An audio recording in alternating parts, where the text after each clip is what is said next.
আজকে আমি লোটে মাছের ঝোড়ো বানাবো। ওর জন্য আমি লোটে মাছ ভালো করে ধুয়ে নুন হলুদ মাখিয়ে একটা চালনির মধ্যে ভালো করে ছড়িয়ে রেখেছি জল ঝরানোর জন্য। লোটে মাছের ঝুড়ো বানানোর জন্য আমি পেঁয়াজ কুচিয়ে নিয়েছি, টমেটো, লঙ্কা আর রসুন কুচিয়ে নিয়েছি।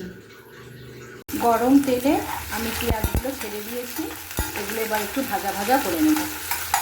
পেঁয়াজটা ভাজা ভাজা হয়ে গেছে, এবার আমি রসুন, কাঁচা লঙ্কা দিয়ে দেব। এবার আমি এর মধ্যে হলুদ অ্যাড করব।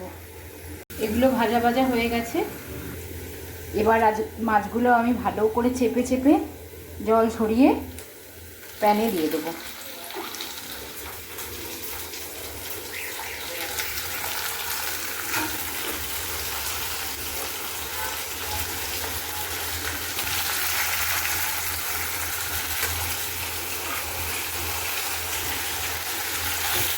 এই সময় আমি গ্যাসের আঁচটাকে ফুলে করিয়ে ভালো করে নাড়াচাড়া করব,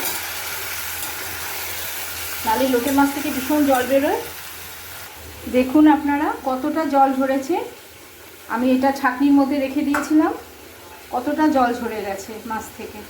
আঁচটা আমি হাইয়েই রেখেছি, তাও দেখুন কত জল বেরোচ্ছে। মাছটাকে আমি একদম শুকিয়ে ফেলবো। এই পর্যায়ে আমি টমেটো অ্যাড করে দেব।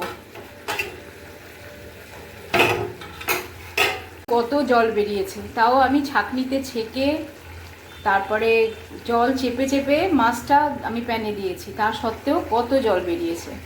এই জলটাকে আমি বেশি আঁচে বসিয়ে করে করে আস্তে আস্তে মেরে নেব। আমি এখন এর মধ্যে গরম মশলা গুঁড়ো আর লাল লঙ্কার গুঁড়ো একটু দিয়ে দিয়েছি। মাছের ঝুড়ি একদম তৈরি হয়ে গেছে।